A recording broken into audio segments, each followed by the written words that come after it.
What's up, everybody? Time for some more rSpace.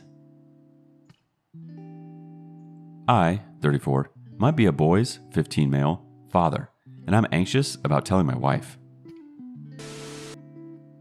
He called me last night after dinner. I thought it was honestly a prank.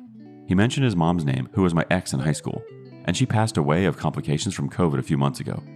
She never told him about who his dad was, and his grandparents told him. He's calling me with their permission because he apparently wanted to talk to me.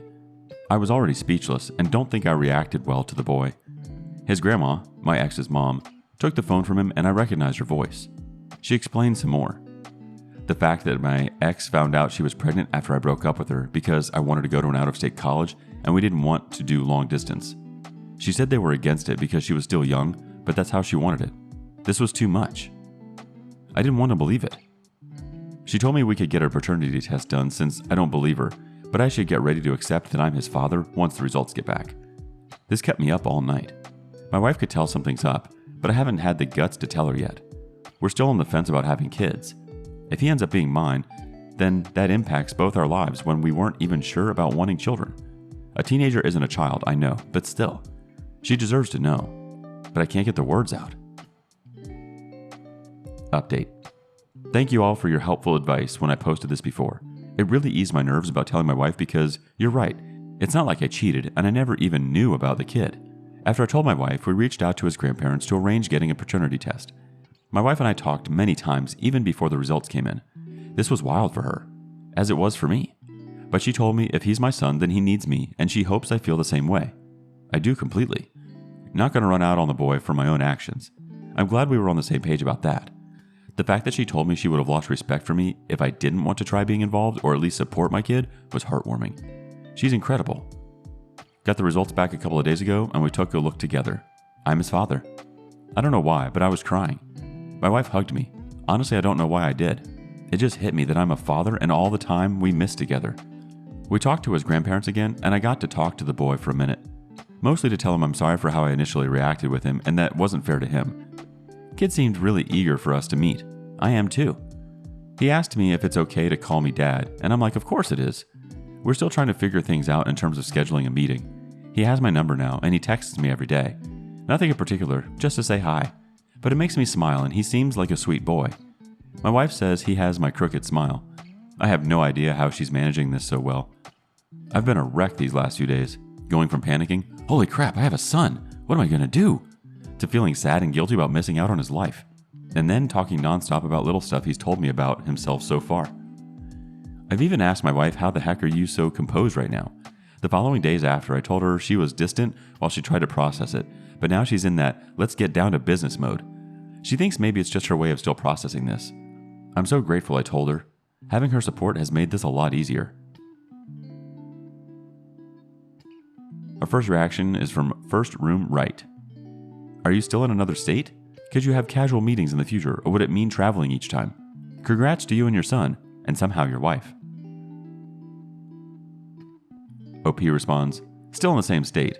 I only went away for college and moved back. They're about an hour or so away from where we live, so traveling wouldn't be too crazy. Vet1 chimes in with, your wife is an absolute hero for you. Cherish her. Carlman Stroll 77 chimes in too. I'm happy for both of you. He must be so happy that you reacted so well upon finding out that he is actually your son. It's a crazy story. Glad that I read it. Wish you and your son the best. Moving on. I, 24 female, found out my fiance, 23 male, was in love with my best friend before we got together. My fiance and I just got engaged last month. We've been together 3 years, and honestly, it's been almost perfect. Last weekend, we were celebrating, and everyone was pretty drunk. One of my fiance's friends mentioned finding it amusing how he ended up with me despite liking my best friend originally. When I asked what they meant, they said my fiance had a crush on my best friend before we got together. Apparently, he was completely in love with her. On top of that, I was told he originally became friends with me to get closer to my friend. I didn't find it funny, and really upset. The night kind of went to crap, and I ended up just leaving. My fiance claims that they exaggerated, and it wasn't that bad. He said he had a small thing for her, and became friends with me by coincidence. We had met at university, and I honestly don't know for certain which is true. He claims that once we started to get close, he completely forgot his crush and just fell head over heels in love with me. I don't know what to feel. He's been an amazing partner. I love him so much. I know he hasn't tried anything with her. She would have let me know immediately. But I just hate knowing this. I know I'm not as beautiful as her or anything, but I really thought I finally found someone who wanted me. But I'm just the backup because he didn't get the girl he wanted. It hurts so much, and I just feel so betrayed. He's tried to assure me he loves me, and she means nothing romantically, but I just don't know. I can't stop hurting, and I don't know what to think or who to believe. I don't know what to do about this. Adventurous Sand 6711 offers some perspective. A crush is not love. It's an initial reaction of attraction. That's it. No more. I'm married to the love of my life, who no, I did not have the initial reaction to. It wasn't until we started talking that I was like, wow, I really like this guy. Then it was love, and now I can't imagine my life without him. He is my person, even after 20 years. Breathe. Don't make too much out of this. He chose you. He has zero interest in her after knowing her. He loves you. No, he never loved her. OP responds, I see. Thank you. I knew I was being emotional, but didn't realize I was being this insecure about it. It's just, it doesn't feel like he chose me, since my friend wasn't ever going to say yes. So it feels like I'm just the consolation prize, even though I'm probably being irrational as everyone is saying. I don't want to just lose him. I do love him, and it sounds like I need to work on this insecurity then. Adventurous Sand 6711 responds again. It is an insecurity. Don't blow up a relationship over insecurities. Haven't you ever had a crush and then started dating someone else and you lost any and all attraction to the other person? Or had a crush, got to know them, and were then not attracted to them? Take some time and work through your insecurities. 3 years, a proposal. He loves you. You are not the consolation prize. These are intrusive thoughts you are having. Acknowledge that they are intrusive, then let them go. Throwaway J38 SLD piles on. You got caught off guard as you didn't know, so that's why it's upsetting to hear now. You might feel low-key humiliated in learning all that, and as it wasn't disclosed before, you're questioning a few things. Like, when did his feelings change? I once found out my ex-boyfriend had been trying hardcore to slide into my best mate's messages before we'd met. She had never said and didn't say when I said we'd been speaking, so I get your reaction. Hugs. I think you're having a natural response, but unless you've been given a reason for concern, such as how he interacts with your friend, then I wouldn't worry. You are great. Try not to compare yourself, but if you really are, I'm 100% sure there are things about you which exceed your pal. My friend was truly gorgeous, but I knew I was a nicer person, and I never liked how she ignored staff in restaurants, etc.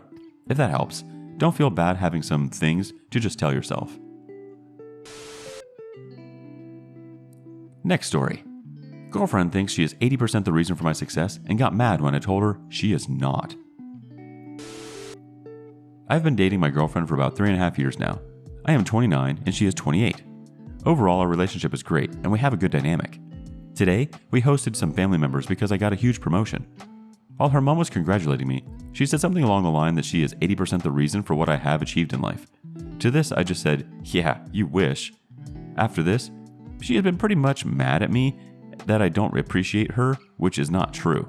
I do appreciate her and acknowledge her help, but 80% seems a bit too much to me. To be fair to me, it's me who has a double master's and an ACCA qualification. It is also me who has worked 85 hours a week for the last 4 to 5 years. To her, I'm trying to take away her sacrifices and just being an ungrateful douche. It's not like she stayed back and hurt her career for mine. She did also work towards her but only got a bachelor's and has worked 35 to 40 hours a week for the duration of our relationship. I see this as a little red flag. Not enough to end the relationship, but I would like to get the credit where I deserve it. She says we can talk when I am ready to acknowledge what she has done for me fairly, which to her is again 80%.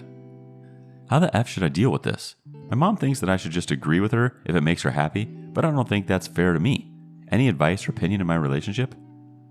English is not my first language, so please forgive the spelling and grammatical errors. Update. Girlfriend and I talked about what happened and how we both could have refrained from saying what we said. After talking it out, the best option seemed to just take a break and be friends. Most people in my last post wanted me to sit her down and make her write her contributions, which honestly, no offense, sounded like a terrible idea. It was too confrontational, and I knew she couldn't have written anything meaningful anyway. Like, what was she supposed to write that she got me Egg McMuffins the other day? I simply asked her what was going on and why she got so upset when I was dismissive, rightly in my opinion, of her outrageous claims. She admitted 80% came out wrong, but she only doubled down on it because I handled the situation horribly. I do appreciate her being there, but her little contribution to my life is close to none. Other than the $3,000 she lent me once, which I paid her back 3 weeks later, I can't think of anything else. As for the emotional support, I 100% agree that was there and made things a little easier now and then. I still have a few more years to go before I have my business all sorted out so I can leave my job, but until then, I'm sticking to my schedule. This break kinda also makes sense with the promotion. I got transferred to the HO and will definitely increase the distance between us. Managing the business will be a little difficult, but my brother has agreed to manage all local activities fully, so that eases my burden a lot. My brother owns part of the business. This is not the way I imagined things to turn out, but here we are. She brought up to remain exclusive, even though we were on a break, which made little sense to me. As of now, there are no boundaries, and we are just friends. We have worked out most of the stuff, and will iron out the remaining problems as friends, and probably will date again if either of us didn't find anyone else. Also wanted to say to all the people that jumped on her, she isn't a bad person. We all say stupid stuff and do ridiculous things. It was just not her day. Edit. Like one commenter said, just be exclusive. Then, during the break, if either of you wants to date or sleep around, then that person can make the break into a breakup. I'll talk to her about this. This honestly didn't come up in our conversation and seems like a good approach. There also seems to be a misunderstanding. If you read my original post, I said that English is not my native language, so probably that is why I said didn't come across right. We talked about this. We both agreed on everything at the end, and everything is clear to both of us, and we do not want the same thing. Guys, also take it easy on the English. Some references you all are using, I don't even understand.